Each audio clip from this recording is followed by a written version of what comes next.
आप सब। और जैसे कि आप सबको पता है इस समय हम लोग ने एनसीईआरटी स्टार्ट की हुई है क्लास 11 की।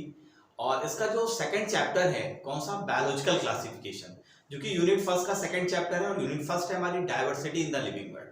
तो इसके पहले हम लोग ने जो फर्स्ट चैप्टर था द लिविंग वर्ल्ड उसको हम लोग ने कंप्लीट किया था। और उस चैप्टर से रिलेटेड जितने भी एमसीक्यूज थे उसको हम लोग ने कंप्लीट किया था। तो इसी क्रम में बच्चों अब हम लोग स्टार्ट कर रहे हैं सेकंड चैप्टर बायोलॉजिकल क्लासिफिकेशन। तो सबसे पहले हम बात करते हैं कि इस चैप्टर में हमें क्या क्या स्टडी करनी है। तो सबसे पहले वो हम देख लेते हैं। तो बच्चों एनसीईआरटी कहती है कि इस चैप्टर में हमें क्या क्या चीजें समझनी है। तो सबसे पहले हमें यह समझना है कि जो बायोलॉजिकल क्लासिफिकेशन है जिसमें सबसे इंपॉर्टेंट है, जो आपके माइंड में सबसे पहले आता है, 5 किंगडम सिस्टम, जिसको दिया था आर.एच. बिटाकर ने 1969 में। तो आप 5 किंगडम सिस्टम के बारे में बहुत अच्छी तरह जानते हैं।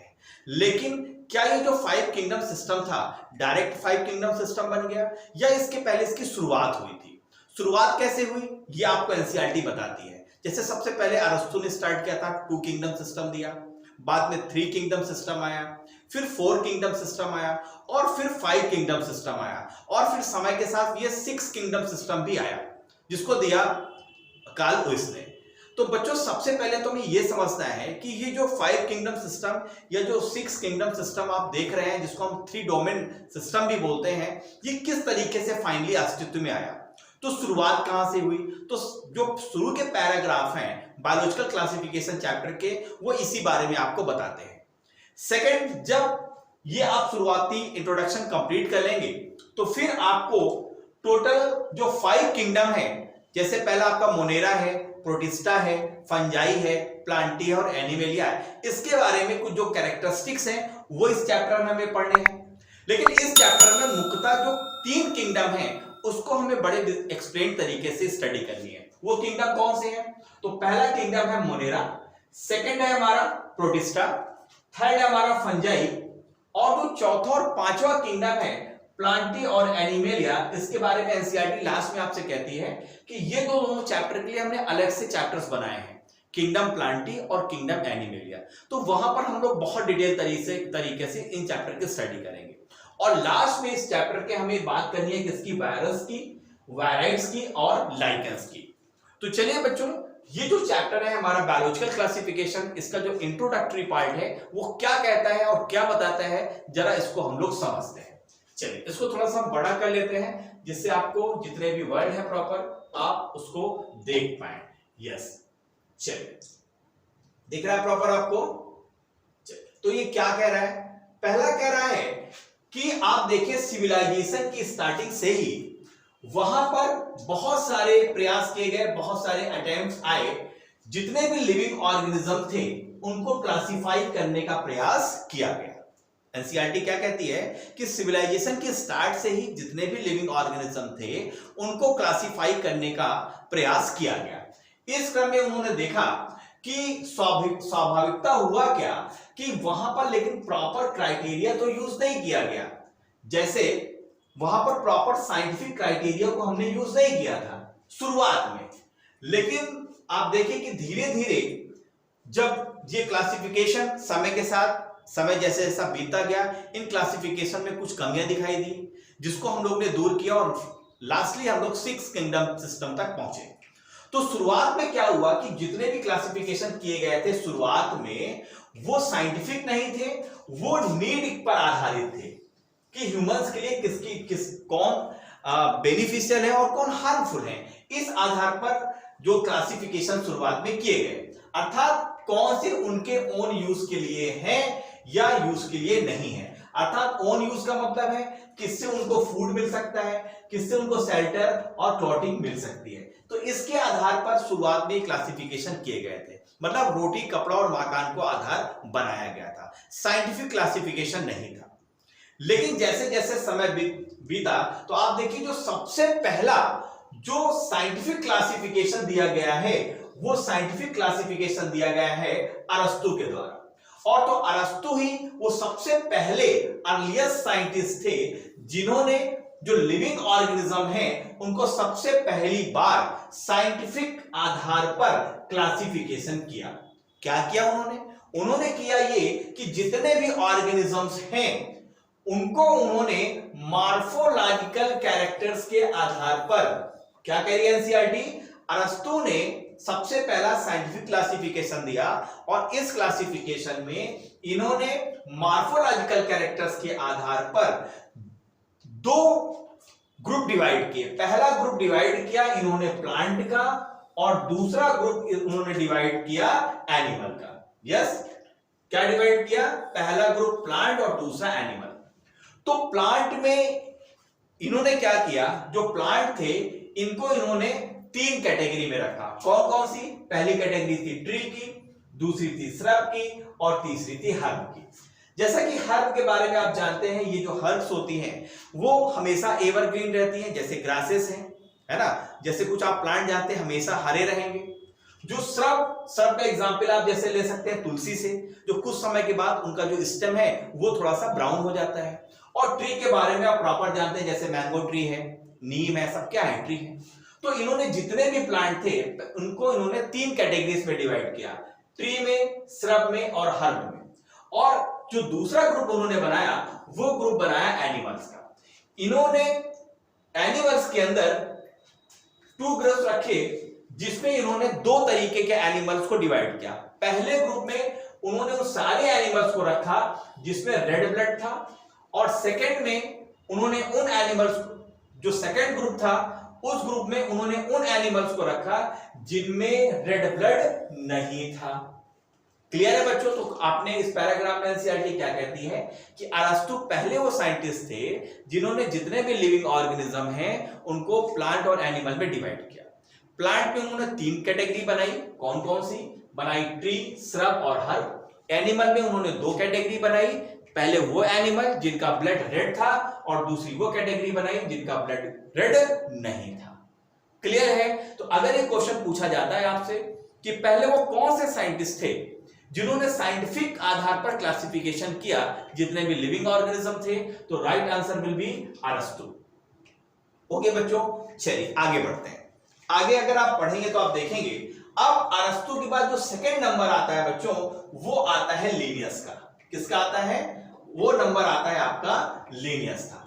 तो लीनियस वो पहले साइंटिस्ट थे जिन्होंने टू किंगडम सिस्टम दिया क्लासिफिकेशन का, और इस टू किंगडम सिस्टम में इन्होंने जितने भी ऑर्गेनिज्म हैं उसके दो ग्रुप बनाए, पहला प्लांटी और दूसरा बनाया एनिमेलिया।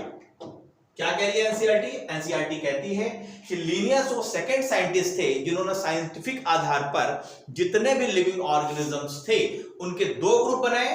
पहला ग्रुप बनाया इन्होंने प्लांटी और दूसरा ग्रुप उन्होंने बनाया एनिमेलिया। लेकिन ये जो टू किंगडम सिस्टम था आपको पता है प्रॉपर एडिकेट नहीं था, प्रॉपरली ये क्लासिफाइड नहीं किया गया था, कुछ इसकी प्रॉब्लम्स थी। तो जरा इन दोनों चीजों को हम समझते हैं। ये जो हमारा टू किंगडम सिस्टम है जिसको लीनियस साहब ने दिया है, वो क्या कहते हैं कि इन्होंने जितने भी प्लांट और जितने भी एनिमल्स थे उनको दो कैटेगरी बना दी। जितने भी प्लांट थे उनको उन्होंने कहां पर रख दिया? प्लांटी में। और जितने भी एनिमल्स थे उनको उन्होंने कहां रख दिया? एनिमल्स में। प्लांट के केस में आप देखिए, प्लांट में इन्होंने फंगी को भी रख दिया जबकि वो हेटेरोट्रॉफिक होती है ना। बहुत यूनिसेलुलर भी रख दिया, मल्टी सेलुलर भी रख दिया। वही चीज एनिमेलिया के केस में, वो एनिमेलिया में बैक्टीरिया भी आ गया, जबकि बैक्टीरिया क्या होता है? प्रोकैरियोटिक होता है। यहाँ पे मल्टी सेलुलर भी है, यूनिसेलुलर है, सब कुछ इन्होंने एनिमेलिया में रख दिया। तो क्या कह रही है एनसीईआरटी? कह रही है कि ये जो टू किंगडम सिस्टम है क्लासिफिकेशन का प्लांटी और एनिमेलियस का, एक्चुअली इसमें सभी प्लांट्स और एनिमल्स को रखा गया, और ये जो सिस्टम था वो प्रॉपर तरीके से डिस्टिंग्विश नहीं था, यूकैरियोटिक और प्रोकैरियोट्स के बीच में डिफरेंशिएट नहीं करवा सकता था। क्योंकि चाहे प्लांटी की बात हो या एनिमेलिया की बात हो, सभी प्रोकैरियोट और यूकैरियोट प्लांटी में रखे गए। अगर एनिमेलिया की बात करें तो वही चीज आपको यहां पर मिल रही है, बैक्टीरिया भी यही रख दिए गए एनिमल्स में, और यहां पर जो यूनिसेलुलर थे, जो प्रोटोजोआ थे उसको भी यहां पर रख दिया, जो मल्टी सेलुलर थे उसको भी यहां पर रख दिया। तो ये जो टू किंगडम सिस्टम का पहला जो प्रॉब्लम्स थी क्या थी? इसमें यूकैरियोट और प्रोकैरियोट्स दोनों को एक ही ग्रुप में शामिल कर दिया गया था। नेक्स्ट पॉइंट क्या था? कह रहा था वही चीज मैंने आपको बताया, यूनिसेलुलर और मल्टी सेलुलर ऑर्गेनिजम्स को भी एक ही ग्रुप में रखा गया, चाहे वो फोटोसिंथेटिक हो या वो फोटोसिंथेटिक ना हो। जैसे आप जानते हैं फोटोसिंथेटिक क्या है, ग्रीन एल्गी, और नॉन फोटोसिंथेटिक क्या है, फंगी। तो एल्गी और फंगी दोनों को इन्होंने कहां पर रख दिया, दोनों को इन्होंने प्लांटी में रख दिया। यस, तो ये क्या है, डीमेरिट थी। नेक्स्ट पॉइंट देखिए क्या कह रहा है। तो जो क्लासिफिकेशन था ऑर्गेनिज्म का प्लांट और एनिमल्स में, वो बहुत आसानी से किया गया, वाज इजीली डन, और बहुत आसान था इसको समझना। लेकिन अगर कोई चीज बड़ी आसान होती है समझना, तो बहुत सारे पॉइंट्स वहां पर छूट जाते हैं। और वही चीज यहां पर टू किंगडम सिस्टम में हुआ। क्या कह रही है हमारी एनसीईआरटी, कह रही है कि एक लार्ज नंबर ऑफ ऑर्गेनिजम्स को प्रॉपर कोई कैटेगरी मिली ही नहीं। जैसे उन्होंने कहा बैक्टीरिया क्या है, प्रोकैरियोट है, यूनिसेलुलर है, उसको भी हमने एनिमेलिया में रख दिया है।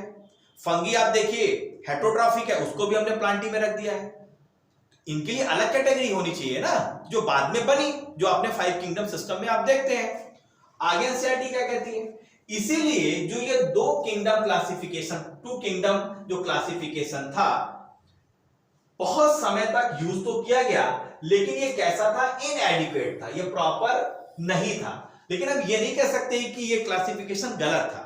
भाई जितनी नॉलेज थी उसके आधार पर हमने क्लासिफिकेशन किया, उस समय के साइंटिस्ट ने क्लासिफिकेशन किया, लिनियस ने। आगे क्या कहती है एनसीईआरटी, कहती है इसके अलावा आप देखिए कि जो ग्रास मॉर्फोलॉजी है, yes, a need was also felt for including, क्योंकि ये जो 2 किंगडम क्लासिफिकेशन था उसका जो आधार था वो ग्रास मॉर्फोलॉजी थी।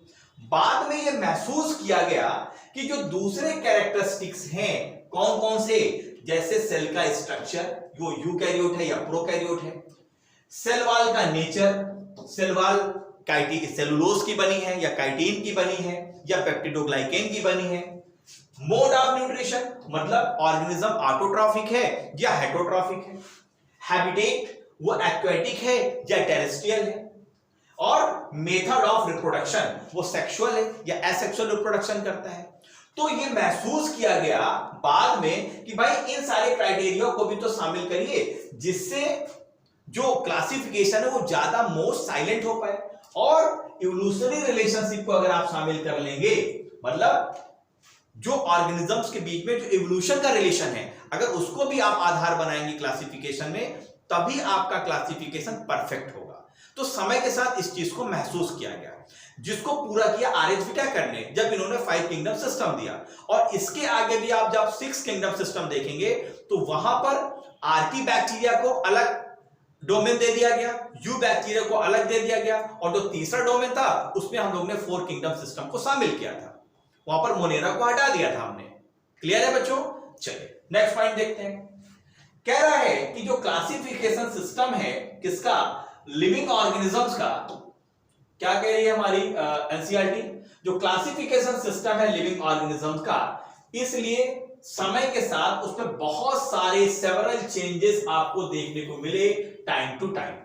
यद्यपि जो प्लांट और एनिमल किंगडम है उसको लगातार बनाए रखा गया, यस, लगातार चेंजेस होते गए, लेकिन तब भी आप देखिए कि 5 किंगडम सिस्टम में भी वहां पर किंगडम प्लांटी और किंगडम एनिमेलिया मिलता है, तो उसको लगातार बनाए रखा गया, वहां पर चेंजेस नहीं किए गए।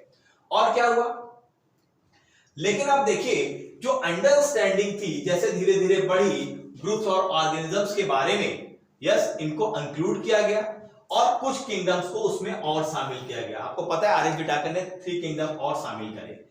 जैसे अगर हम बात करें number and nature of other kingdom have also been understood differently by different scientists over the time। और टाइम टू टाइम ये महसूस किया गया कि भाई ये जो 2 किंगडम सिस्टम है प्लांट और एनिमलिया, ये इसमें भी बहुत सारी कमियां हैं, क्योंकि हमने यहाँ पर सिर्फ ग्रास मॉर्फोलॉजी का आधार बनाया है, तो कुछ हमें और भी बेसिक कैरेक्टर्स का आधार बनाना पड़ेगा, जैसे उसका सेलुलर ऑर्गेनाइजेशन कैसा है, न्यूट्रिशन कैसा है, रिप्रोडक्शन कैसा है, अगर इन चीजों का इवोल्यूशनरी रिलेशनशिप कैसा है, अगर इन चीजों को आधार बनाएंगे तभी हम प्रॉपर क्लासिफिकेशन हम कर पाएंगे और उसको समझ पाएंगे।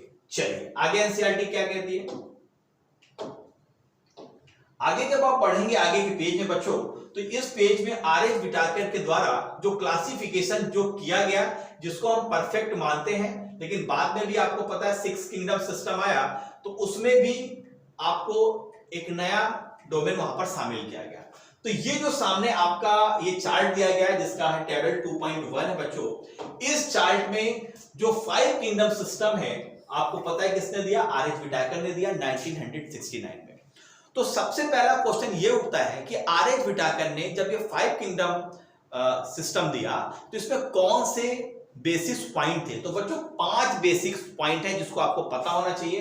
पहला बेसिक पॉइंट है कि सेल का टाइप क्या है, मतलब सेल प्रोकैरियोटिक है या यूकैरियोटिक है, इसके आधार पर उन्होंने मोनेरा और प्रोटिस्टा बनाया। सेकेंड, सेल वॉल कैसी है, मतलब सेल वॉल का नेचर कैसा है। सेल वॉल पेप्टिडोग्लाइकेन लेयर की है तो फिर मोनेरा है।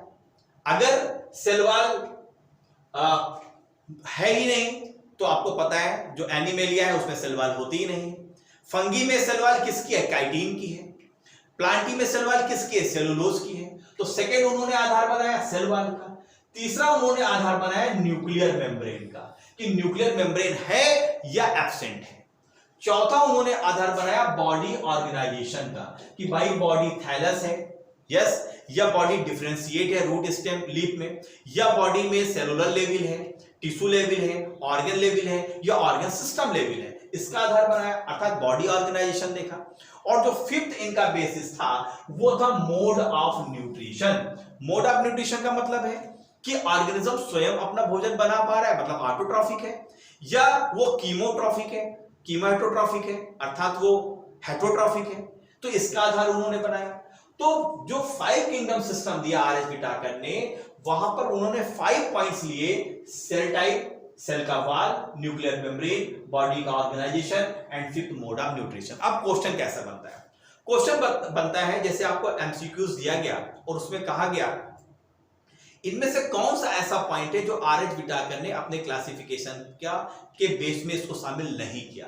तो सबसे पहले तो आपको पता होना चाहिए कि कौन सा बेसिस है आर.एच. व्हिटेकर क्लासिफिकेशन का, तभी उस क्वेश्चन का आंसर आप सही कर पाएंगे। जैसे सबसे पहले आप देखिए सेल का टाइप उन्होंने लिया, तो सेल के टाइप में उन्होंने क्या किया कि जितने भी ऑर्गेनिज्म है उसको 2 पार्ट में डिवाइड कर दिया, पहला जो प्रोकैरियोट है और दूसरा जो यूकैरियोट है। तो आप देखिए 5 किंगडम सिस्टम में सिर्फ मोनेरा ही है जिसके ऑर्गेनिज्म सब कैसे हैं, प्रोकैरियोटिक हैं। बाकी आप देखिए इन 4 के प्रोटिस्टा, फंजाई, प्लांटी और एनिमेलिया, इन सभी का जो सेल स्ट्रक्चर कैसा मिलेगा आपको, यूकैरियोटिक टाइप मिलेगा। तो एक क्वेश्चन आपसे क्या बन सकता है कि भाई वो कौन सा ग्रुप है जिसमें आपको प्रोकैरियोटिक्स मेंबर ही शामिल होते हैं, तो वो ग्रुप कौन सा है हमारा, मोनेरा। सेकंड क्वेश्चन जैसे बनेगा कि भाई किसकी सेल वॉल में आपको काइटिन मिलती है, तो वो मिलती है फंगी के केस में। नेक्स्ट क्वेश्चन बन सकता है कि भाई किसकी सेल वॉल में आपको पेप्टिडोग्लाइकेन मिलेगा या नॉन सेलुलोजिक मिलेगी, यस, जिसमें पॉलीसेकेराइड और अमीनो एसिड्स होगा, तो मोनेरा का केस में होगा। किसमें आपको जो सेल वॉल है एब्सेंट है, वो आपको पता है एनिमेलिया के केस में, एनिमल्स की सेल में कभी भी सेल वॉल नहीं होती है। और प्लांटी के केस में जो प्लांट्स हैं उनकी सेल वॉल में क्या होता है, सेलुलोज होता है। तीसरा उन्होंने बनाया न्यूक्लियर मेम्ब्रेन। तो देखो न्यूक्लियर मेम्ब्रेन चूंकि प्रोकैरियोट्स में क्या होगी, न्यूक्लियस एब्सेंट है, तो वहां पर न्यूक्लियर मेम्ब्रेन भी क्या होगी, एब्सेंट होगी। बाकी प्रोटिस्टा से लेके एनिमेलिया तक देखिए चूंकि ये यूकैरियोट्स हैं, तो चारों में आपको न्यूक्लियर मेम्ब्रेन देखने को मिलेगी। देख पा रहे हैं आप। नेक्स्ट क्वेश्चन क्या कर रहे हैं, नेक्स्ट क्वेश्चन बन सकता है कि बॉडी ऑर्गेनाइजेशन से, कि किसमें आपको सेलुलर लेवल का बॉडी ऑर्गेनाइजेशन मिलेगा, तो वो मिलेगा आपका मोनेरा में और वो मिलेगा आपको प्रोटिस्टा में। क्योंकि दोनों ये प्रोकैरियोटिक यूनिसेलुलर हैं और ये यूकैरियोटिक यूनिसेलुलर हैं, ठीक है। और यहां पर आप देखिए फंजाई के केस में क्या है, मल्टी सेलुलर है, लूज टिश्यू यहां पर मिल रहे हैं, जबकि प्लांटी के केस में टिश्यू और ऑर्गन मिल रहे हैं, और एनिमेलिया के केस में तो आपको टिश्यू, ऑर्गन सिस्टम मिल रहा है। जैसे आपको याद हो जब हम एनिमेलिया की स्टार्टिंग करते हैं पोरीफेरा से, तो वहां पर जो बॉडी ऑर्गेनाइजेशन क्या है, सेलुलर लेवल पे है। लेकिन जैसे ही हम पोरीफेरा से सीलेंट्रेटा, टीनोफोरा, प्लेटीहेल्मिन्थीज जब आगे बढ़ते जाते हैं तो जो बॉडी ऑर्गेनाइजेशन का सिस्टम है वो चेंज होता जाता है। टिश्यू लेवल पे आपको कहां मिलता है, आपको मिलता है सीलेंट्रेटा और टीनोफोरा में, ठीक है। तो इस तरीके से आप यहां पर देख रहे हैं। जो पांचवा पॉइंट है वो है मोड ऑफ न्यूट्रिशन का। तो मोनेरा के केस में आप देख रहे हैं यहां पर ऑटोट्रॉपिक तो न्यूट्रिशन मिल रहा है, मोड ऑफ न्यूट्रिशन, लेकिन ये कैसा है, ये कीमोसिंथेटिक है और फोटोसिंथेटिक भी है और ये हेटरोट्रॉपिक भी। तीनों तरीके का न्यूट्रिशन आपको कहां मिल रहा है, मोनेरा के केस में। प्रोटिस्टा के केस में आप देखिए यहां पर ऑटोट्रॉपिक फोटोसिंथेटिक है और हेटरोट्रॉपिक भी है। जबकि आप यहां पर देखेंगे फंजाई के केस में यहां पर क्या है, क्लोरोफिल होता नहीं, क्लोरोप्लास्ट एब्सेंट होता है, तो न्यूट्रिशन कैसा हो जाता है, हेटरोट्रॉपिक और सैप्रोफिटिक हो जाता है। पैरासिटिक भी देखने को मिलता है।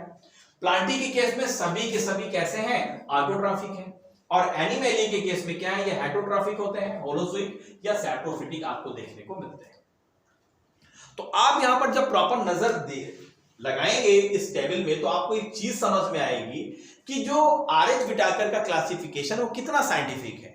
उन्होंने सिर्फ ग्राफ मॉर्फोलॉजी को आधार नहीं बनाया, बल्कि उन पॉइंट्स को आधार बनाया जिसकी जरूरत महसूस की जा रही थी। अन्य साइंटिस्ट कह रहे थे कि भाई इन चीजों को भी आप आधार बनाइए, तभी आपका क्लासिफिकेशन जो होगा प्रॉपर एडिक्वेट होगा, इनएडिक्वेट नहीं रह जाएगा।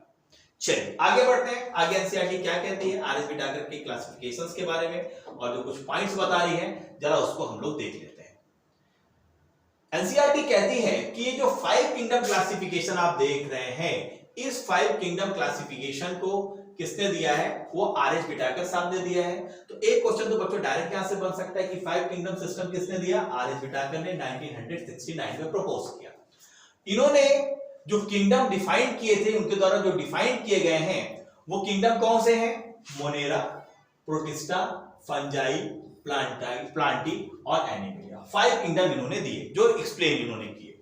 जबकि आपको पता है 2 किंगडम सिस्टम तो शुरू से आया था। जो मेन क्राइटेरिया था इनके क्लासिफिकेशन का जो यूज किया गया उनके द्वारा, उसमें क्या था, पहला था आपका सेल स्ट्रक्चर, सेकंड था इनका बॉडी ऑर्गेनाइजेशन, तीसरा था इनका मोड ऑफ न्यूट्रिशन, फोर्थ का रिप्रोडक्शन एंड फिफ्थ था इनका फाइलोजेनेटिक रिलेशनशिप। तो ये 5 क्राइटेरिया आपने यहां पर देखे जो आपने टेबल 2.1 में देखे हैं। और वहां पर ये जो 5 किंगडम्स हैं इनका कंपैरेटिव स्टडी भी आपको देखने को यहां पर मिलेगी। अब देखिए 2 किंगडम के बाद एक आता है 3 डोमेन सिस्टम। 3 डोमेन सिस्टम के बारे में बच्चों अगर हम लोग बात करें तो जरा यहां पर मैं आपको बता देता हूं 3 डोमेन सिस्टम में था क्या, थोड़ा सा हम इसको एक्सप्लेन कर देते हैं। 3 किंगडम जो 3 डोमेन सिस्टम था, इसमें 3 डोमेन कौन कौन से थे। तो पहला जो डोमेन था इसमें वो क्या था, वो था, एक मिनट, जो पहला डोमेन था वो था आर्ची। पहला डोमेन था आर्ची, ठीक है। और सेकंड हमारा जो डोमेन था वो था हमारा यूकैरियम। और जो थर्ड डोमेन था हमारा, इसमें हम लोग ने 4 किंगडम शामिल किया था जिसमें मोनेरा नहीं था। क्या था, प्रोटिस्टा पहला, प्रोटिस्टा, प्लांटी, फंजाई और चौथा था एनिमेलिया। तो इसको हम लोग बोलते हैं 3 डोमेन सिस्टम, या हम इसको बोलते हैं 6 किंगडम क्लासिफिकेशन। तो यही इसके बारे में 3 डोमेन सिस्टम के बारे में बता रहा है। जैसे आर्की वाले में हम लोग ने आर्की बैक्टीरिया को शामिल किया, यूकैरियोट में हम लोग ने यू बैक्टीरिया को शामिल किया, बाद में प्रोटिस्टा, प्लांटी, फंजाई और एनिमेलिया आया। इसी को हम बोलते हैं 3 डोमेन सिस्टम। ये क्या कह रहा है, इसमें हमने क्या किया, इसमें एनसीईआरटी क्या कह रही है जरा इसको समझ लेते हैं। एनसीईआरटी कह रही है कि जो 3 डोमेन सिस्टम था हैज आल्सो बीन प्रपोज, इसको भी प्रपोज किया गया और डिवाइड्स किया गया किंगडम्स को, डिवाइड्स किया किंगडम को। मोनेरा में, मोनेरा को इन्होंने 2 डोमेन्स दिए, जैसे मैंने बताया मोनेरा उसमें हटा दिया गया था। तो मोनेरा में क्या आया, एक तो आया आर्की बैक्टीरिया और दूसरा आया यू बैक्टीरिया, जिसको बोला आर्की कैरिया और यू कैरिया, ठीक है। और लीविंग द, और बाकी जो रिमेनिंग यूकैरियोटिक किंगडम थे उनको हमने थर्ड डोमेन में शामिल कर दिया। थर्ड डोमेन में क्या था, 4 किंगडम थे, मैंने आपको बताया था ना कौन सा, प्रोटिस्टा, प्लांटी, फंजाई और एनिमेलिया था, ठीक है। और इसको हमने बोला 6 किंगडम क्लासिफिकेशन। तो इसके बारे में आप जब हायर क्लासेस में जाएंगे तो वहां पर और डिटेल से आपको पढ़ेंगे। तो आपको यहां पर पता क्या होना चाहिए कि 5 किंगडम के बाद भी एक 6 किंगडम क्लासिफिकेशन करने की कोशिश करी गई है और वहां पर मोनेरा के लिए मोनेरा को हटा के वहां पर 2 चीजें शामिल कर दी गई हैं, आर्की बैक्टीरिया और यू बैक्टीरिया। क्लियर है बच्चों? चलिए नेक्स्ट आगे बढ़ते हैं। जब आप 5 किंगडम क्लासिफिकेशन को देखते हैं बच्चों, तो आप देखेंगे तो वहां पर आप समझेंगे कि जो इशू थे और जो उसको हमने कंसीडर किया है और किस तरीके से इसने 5 किंगडम क्लासिफिकेशन था आर.एच. विटाकर का, किस तरीके से उसने क्लासिफिकेशन को इन्फ्लुएंस किया है, इसको जरा हम समझते हैं। जैसे आप देखें अर्लियर में क्या था, जो क्लासिफिकेशन का सिस्टम था जिसमें हमने bacteria, blue green algae, fungi, mosses, fern, gymnosperm और एंजियोस्पर्म सभी को हमने प्लांटी के अंदर अर्थात प्लांट्स के अंदर रख लिया। तो प्लांट्स में हमने क्या रख लिया, फंगी को भी रख लिया, जबकि फंगी क्या है, हेटेरोट्रॉफिक होती है। तो जो कैरेक्टर है शुरुआत में क्या हुआ कि जितने भी ये ऑर्गेनिज्म जो मैंने आपको बताया कौन कौन से, bacteria, blue green algae, fungi, mosses, fern, gymnosperm और द एंजियोस्पर्म, इन सभी को कहां रखा गया था, प्लांट्स में। तो ये जो कैरेक्टर्स थे, वो ये जो कैरेक्टरिस्टिक था इन सभी का आधार यूनिफाइड था, अर्थात ये जो पूरा होल किंगडम था कौन सा, प्लांटी, जिसमें हमने सभी ऐसे ऑर्गेनिजम्स को इंक्लूड किया था जिनमें सेल वॉल थी। अर्थात इसमें जो हमने आधार बनाया था शुरुआत में, वो सेल वॉल का आधार बनाया था। जैसे आपने देखा कि भाई बैक्टीरिया में भी सेल वॉल है, फंगी में भी सेल वॉल है, ब्लू ग्रीन एल्गी में भी सेल वॉल है, जिम्नोस्पर्म में भी है, एंजियोस्पर्म में भी है। तो हमने क्या किया कि जितने भी ऑर्गेनिज्म थे सबको उठा के हमने कहां पर रख दिया, उसको प्लांटी में रख दिया, प्लांटी किंगडम में रख दिया गया। और जब हमने इनको सबको एक साथ प्लेस किया गया, इन सारे ग्रुप्स को, जो कि वास्तव में ये ग्रुप एक दूसरे से वाइडली डिफर थे, एक दूसरे से बहुत सारे ऐसे कैरेक्टर थे जो आपस में नहीं मिलते थे। जैसे एग्जाम्पल के रूप में आपकी एनसीईआरटी क्या कहती है कि यहां पर आप देखिए कि यहां पर प्रोकैरियोटिक बैक्टीरिया और ब्लू ग्रीन एल्गी, साइनोबैक्टीरिया को, प्रोकैरियोटिक बैक्टीरिया और ब्लू ग्रीन एल्गी को हमने एक साथ रख दिया, जो कि क्या थे, यूकैरियोटिक। जैसे आपकी जैसे देखिए आप ब्लू ग्रीन एल्गी है ना। इसके अलावा आप देखिए कि कुछ ऐसे ग्रुप किए गए, जैसे आप देखिए यूनिसेलुलर ऑर्गेनिज्म और मल्टी सेलुलर ऑर्गेनिजम्स को एक साथ रख दिया गया। एग्जाम्पल क्या कहती है एनसीईआरटी, कहती है जैसे आप देखिए क्लेमाइडोमोनास क्या है, यूनिसेलुलर है, स्पाइरोगाइरा क्या है, मल्टी सेलुलर है, इनको हमने एक साथ ही रख दिया गया, किसके अंतर्गत, एल्गी के अंतर्गत। तो ये सब क्या है, ये पॉइंट ठीक नहीं थे। आगे एनसीईआरटी क्या कहती है, एनसीईआरटी कहती है तो ये क्लासिफिकेशन था did not differentiate between the heterotrophic group fungi and the autotrophic green plant। तो एक्चुअली जो क्लासिफिकेशन था 2 किंगडम सिस्टम का, ये डिफरेंशिएट नहीं करता था ऑटोट्रॉफिक और हेटेरोट्रॉफिक के बीच में, जबकि ये करना चाहिए। जबकि आर.एच. विटाकर ने क्या किया, मोड ऑफ न्यूट्रिशन को आधार बनाया, उन्हें ऑटोट्रॉफिक और हेटेरोट्रॉफिक को अलग अलग किया। क्लियर है मेरी बात? यस, यही कह रही है एनसीईआरटी कि देखिए फंगी को जो कि हेटेरोट्रॉफिक होती है और जो ग्रीन प्लांट है ऑटोट्रॉफिक है, इनको अलग अलग करके एक ही ग्रुप में रख दिया। तो ये प्रॉब्लम्स थी। जैसे फंगी में आप देखिए, अगर फंगी की बात करें तो फंगी में क्या होती है, काइटिन होती है। जो सेल वॉल का जो कंपोजिशन है वो क्या है, काइटिन है। जरा आगे देखते हैं। जबकि जो ग्रीन प्लांट्स हैं उनका जो सेल वॉल का कंपोजिशन किसका बना है, सेलुलोज का बना है, सेलुलोजिक सेल वॉल है। ऐसे जो कैरेक्टरिस्टिक्स थे जो कंसीडर किए गए थे, फिर क्या किया, इसलिए फंगी को हमने प्लेस किया, एक सेपरेट किंगडम बनाया, कौन सा, किंगडम फंगी बनाया। तो आर.एच. विटाकर ने क्या किया, फिर उन्होंने फंगी को यहां से उठा के इसका एक अलग ही किंगडम बना दिया, जिसको हम बोलते हैं किंगडम फंजाई, कि यह किंगडम फंगी। और जितने भी प्रोकैरियोटिक ऑर्गेनिजम्स थे उनको हमने एक नया किंगडम बनाया जिसका नाम था किंगडम मोनेरा। तो मोनेरा में जितने भी प्रोकैरियोट्स थे उसमें हमने मोनेरा किंगडम में रख दिया। और किंगडम मोनेरा में क्या किया हमने, और जो प्रोटिस्टा था उसमें हम लोग ने यूनिसेलुलर यूकैरियोटिक ऑर्गेनिजम्स को प्लेस कर दिया गया। तो दूसरा किंगडम था हमारा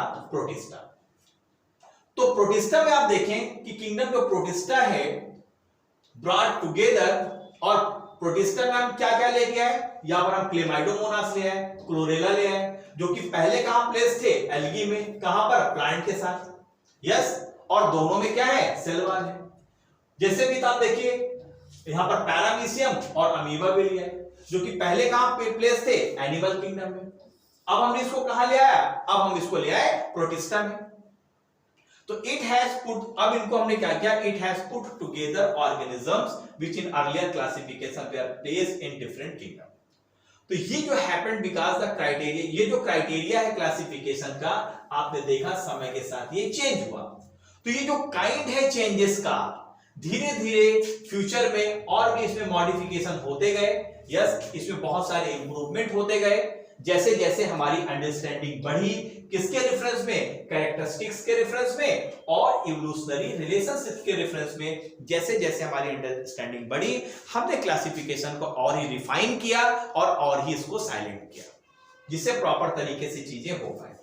धीरे धीरे आप देखिए जितने भी अटेम्प्ट किए गए और जो इवॉल्व हुए, जिससे क्लासिफिकेशन सिस्टम इवॉल्व हुआ है, जो कि रिफ्लेक्ट करता है सिर्फ मॉर्फोलॉजिकल कैरेक्टर को ही रिफ्लेक्ट नहीं करता, जब ये फिजियोलॉजिकल, रिप्रोडक्टिव सिमिलरिटीज, इसके अलावा फाइलोजेनेटिक रिलेशनशिप, इन सारे कैरेक्टर्स को प्रॉपर रिफ्लेक्ट करता है। और अब हम ये मानते हैं कि जो क्लासिफिकेशन अब हमारे सामने है, प्रॉपर बहुत ही साउंड और बहुत ही रिफाइंड क्लासिफिकेशन है। लेकिन आप जानते हैं जैसे जैसे अभी हमारी और अंडरस्टैंडिंग कैरेक्टरिस्टिक्स के लिए बढ़ेगी, निश्चित रूप से इसमें और भी इजाफा होगा, इसमें और भी चीजें प्लस करी जाएंगी। यही एनसीईआरटी आपको बताने का प्रयास कर रही है, यस। अर्थात जैसे जैसे हम इवोल्यूशनरी रिलेशनशिप को हमने शामिल कर लिया, तो इस चैप्टर में अब आपकी एनसीईआरटी कहती है कि ये जो चैप्टर है, इसमें हमें जो स्टडी करना है, वो स्टडी करना है किंगडम मोनेरा की, प्रोटिस्टा की और फंजाई की। और लास्ट में एनसीईआरटी कहती है, क्या कहती है कि भाई जो आपका किंगडम प्रोटिस्टा है, सॉरी किंगडम प्लांटी है और किंगडम जो एनिमेलिया है, इनके लिए अलग चैप्टर नंबर 3 और 4 बनाए गए हैं। वहां पर हम विस्तार से इन दोनों किंगडम्स के बारे में स्टडी करेंगे। तो यहां पर हमें 3 किंगडम इस चैप्टर में पढ़ने हैं। बायोलॉजिकल क्लासिफिकेशन में कौन कौन से, मोनेरा, प्रोटिस्टा और फंजाई। तो इस तरीके से बच्चों हम लोगों ने जो इंट्रोडक्टरी पार्ट था बायोलॉजिकल क्लासिफिकेशन का, उसको क्लियर किया। और चलिए अब हम लोग स्टार्ट करते हैं किंगडम मोनेरा के बारे में समझना। चलिए स्टार्ट करते हैं किंगडम मोनेरा। मोनेरा किंगडम में आप देखेंगे तो यहां पर जो बैक्टीरिया है बच्चों, बैक्टीरिया ही सोल मेंबर होता है किंगडम मोनेरा का। इसके अलावा अगर आप देखें तो सबसे ज्यादा जो मोस्ट अबंडेंट माइक्रो ऑर्गेनिज्म है वो कौन से हैं, बैक्टीरिया ही है। और बैक्टीरिया का डिस्ट्रीब्यूशन देखा जाए तो ये हर जगह आपको देखने को मिलेंगे। हम दूसरे शब्दों में कह सकते हैं कि कॉस्मोपॉलिटन होते हैं इन डिस्ट्रीब्यूशन में, हर जगह आपको देखने को मिलेंगे। ऑलमोस्ट एवरीवेयर आपको बैक्टीरिया मिल जाएंगे। अगर आप मुट्ठी भर, हैंडफुल ऑफ सॉइल आप लें, मिट्टी अगर आप उठा लें, एक मुट्ठी मिट्टी अगर उठा ले, तो आप देखेंगे उसमें हजारों हजार बैक्टीरिया उसमें आपको प्रेजेंट मिल जाएंगे। नेक्स्ट पॉइंट क्या कहता है, इसके अलावा ये जो बैक्टीरिया हैं, ये एक्सट्रीम हैबिटेट्स में भी आपको देखने को मिलते हैं। एक्सट्रीम हैबिटेट्स का मतलब होता है ऐसे हैबिटेट जहां पर आपको नॉर्मल ऑर्गेनिज्म ना मिले, जैसे हॉट स्प्रिंग जो गर्म पानी के झरने होते हैं, जैसे रेगिस्तान है, स्नो है, बर्फ है, और बहुत गहरे समुद्र में भी आपको ये बैक्टीरिया देखने को मिल जाएंगे, जहां पर दूसरे लाइफ के फॉर्म सरवाइव नहीं कर सकते। तो वहां पर भी ये बैक्टीरिया आपको जीवित मिल जाएंगे और अपनी सारी एक्टिविटी वहां पर कर रहे होंगे।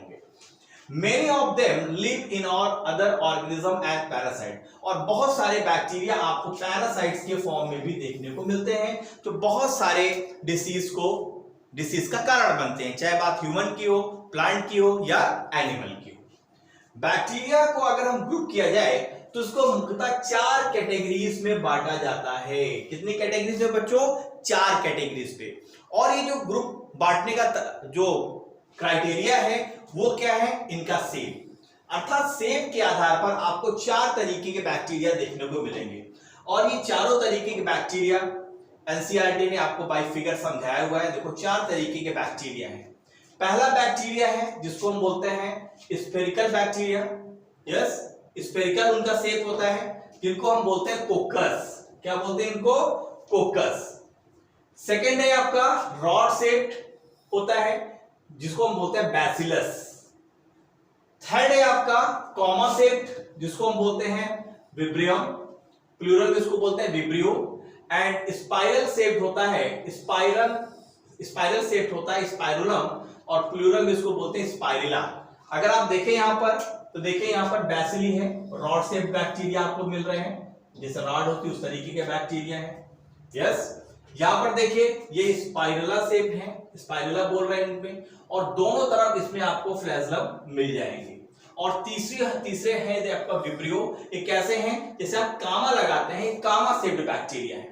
तो बच्चों यहां से जो क्वेश्चन बनता है वहां पर एक तरफ शेप के नाम लिख दिए जाएंगे और दूसरी तरफ जो इनके एग्जाम्पल है वो लिख दिए जाएंगे, और आपसे कहा जाएगा कि आपको मैचिंग करना है। तो ये नाम बहुत ध्यान से देखिए। स्फेरिकल कौन है? कोकस है। रॉड शेप कौन से है? बैसिलस है। कॉमा शेप कौन से है? विब्रियम है।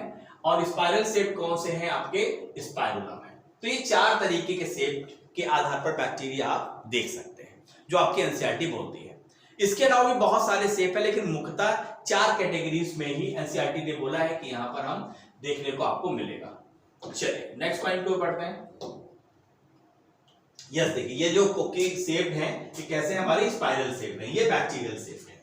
चलिए नेक्स्ट पैराग्राफ की ओर बढ़ते हैं। नेक्स्ट पैराग्राफ क्या कह रहा है? नेक्स्ट पैराग्राफ कह रहा है कि यद्यपि आप देखें कि जो बैक्टीरिया की सेल की जो स्ट्रक्चर है वो बहुत सिंपल होता है। बैक्टीरियल सेल का स्ट्रक्चर बहुत सिंपल होता है। क्यों? देखिए सिंपल सी बात है, ऊपर होगी ये सेल वॉल, ठीक है, और अंदर होगा इसका जेनेटिक मटेरियल। तो क्या कह रहा है एनसीईआरटी? क्या कह रही है कि बैक्टीरिया सेल का जो स्ट्रक्चर है बहुत सिंपल होता है, लेकिन इनका जो बिहेवियर है वो बहुत ही कॉम्प्लेक्स है, वेरी कॉम्प्लेक्स इन बिहेवियर। और ये क्वेश्चंस यहां से क्वेश्चन बनता है, स्टेटमेंट के रूप में ये पॉइंट लिख दिया जाता है कि जो बैक्टीरिया सेल का स्ट्रक्चर है बहुत सिंपल है, लेकिन उसका जो बिहेवियर है वो बहुत कॉम्प्लेक्स है। तो ये जो स्टेटमेंट है ट्रू है या फॉल्स है? तो बच्चों ये स्टेटमेंट बिल्कुल ट्रू है। अगर आप दूसरे अदर ऑर्गेनिज्म से अगर कंपैरिजन करें तो bacteria as a group show the most extensive metabolic diversity.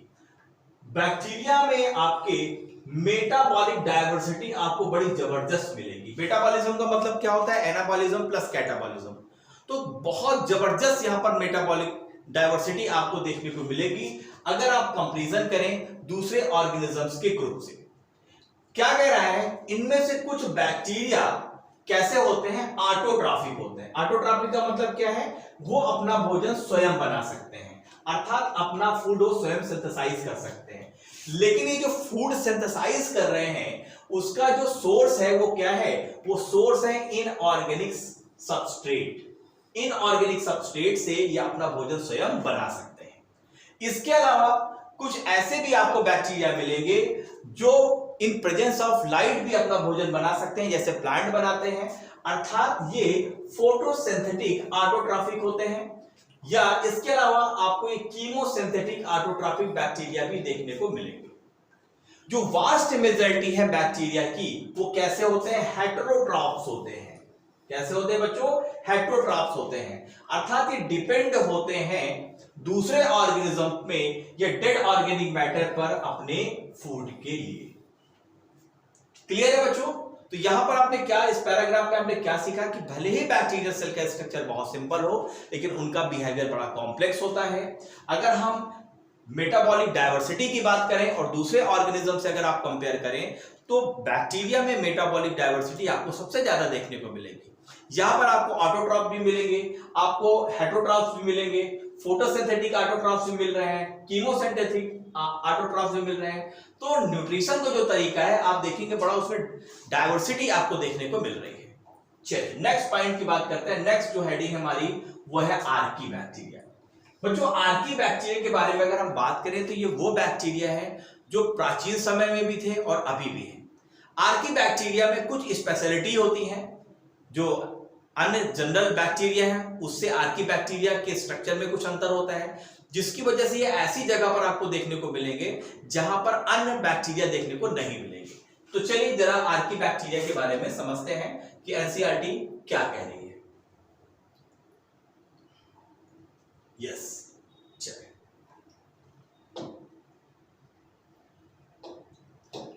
जरा इसको ऊपर कर लिया जाए थोड़ा सा, तो चीजें आपको बिल्कुल क्लियर दिखेंगी। यस, आर्कीबैक्टीरिया के बारे में बहुत ही छोटा सा पैराग्राफ है। इसमें बताया गया है कि ये बैक्टीरिया जो होते हैं कुछ स्पेशल्स होते हैं, क्योंकि ये ऐसी जगह पे रहते हैं, ऐसे हार्श हैबिटेट्स हैं जहां पर अन्य बैक्टीरिया सरवाइव नहीं कर सकते।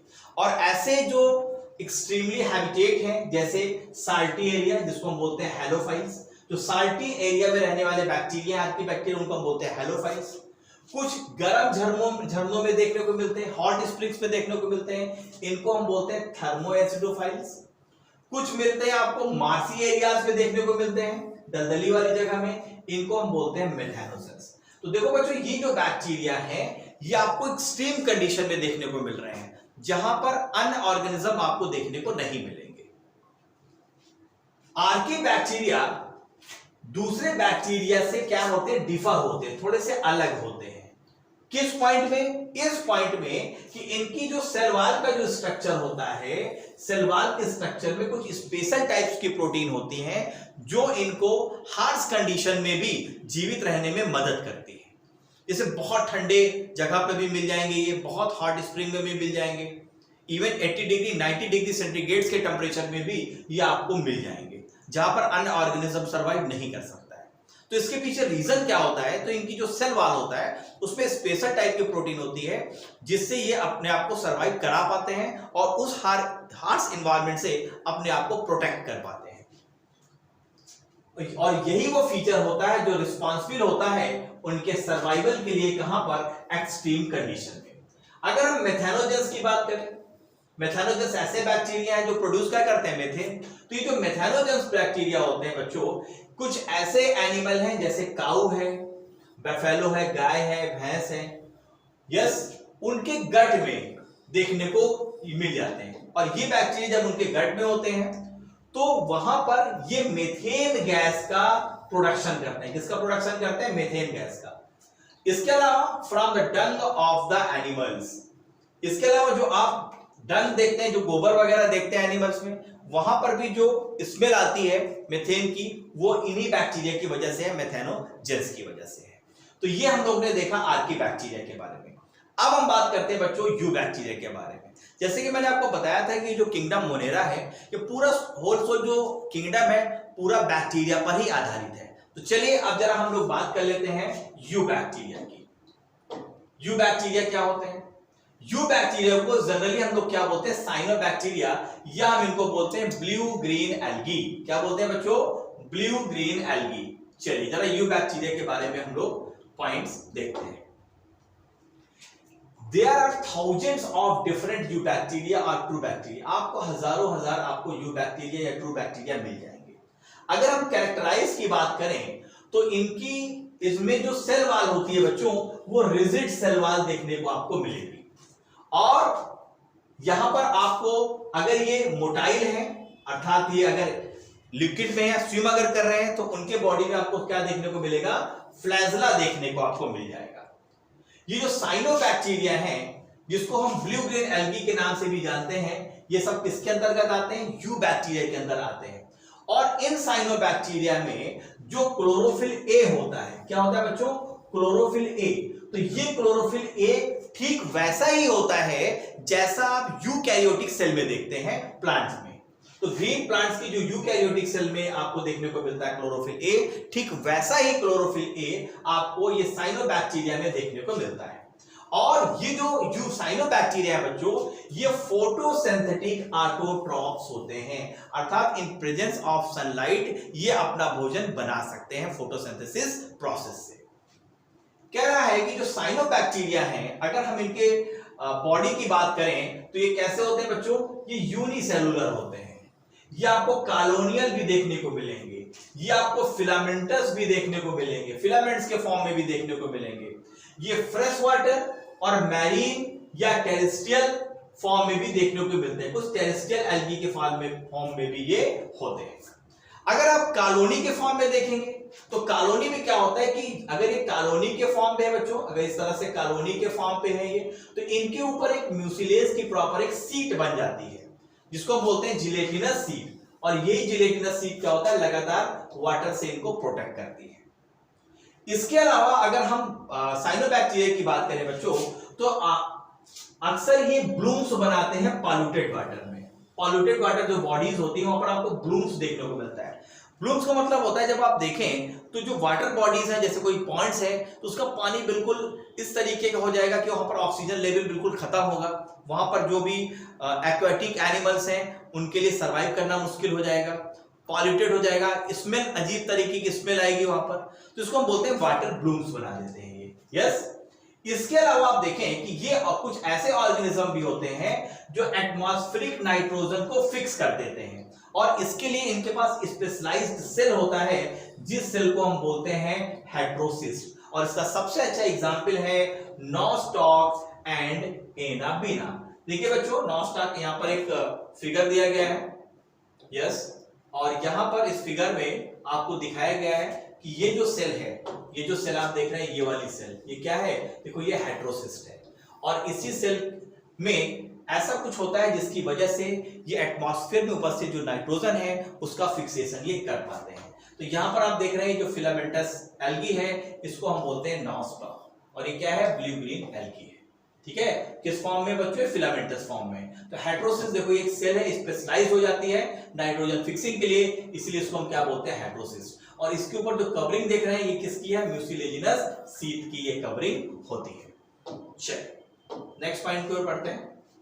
क्या कह रहा है कि कीमोसिंथेटिक जो ऑटोट्रॉपिक बैक्टीरिया होते हैं वो क्या करते हैं, तो वो करते हैं ऑक्सीडाइज इनऑर्गेनिक सब्सटेंसेस का।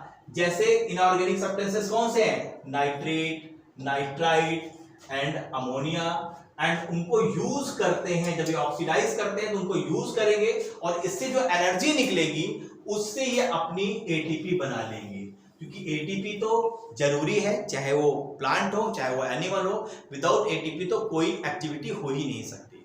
तो अगर कोई आपसे पूछे कि जो कीमोसिंथेटिक ऑटोट्रॉपिक बैक्टीरिया हैं एटीपी बनाने के लिए एनर्जी कहां से लेते हैं, तो जो आपके इनऑर्गेनिक सब्सटेंसेस हैं जब उसको ये ऑक्सीडाइज करते हैं उसी से जो एनर्जी रिलीज होती है उसी से एटीपी ये अपने लिए बना लेते हैं। और ये जो इनऑर्गेनिक सब्सटेंसेस है इसका एग्जांपल दिया है एनसीईआरटी ने, क्या क्या बताया है, नाइट्रेट, नाइट्राइट, अमोनिया। यस, तो इससे ये एटीपी बनाते हैं जब इनको सब्सटेंसेस को ऑक्सीडाइज करते हैं।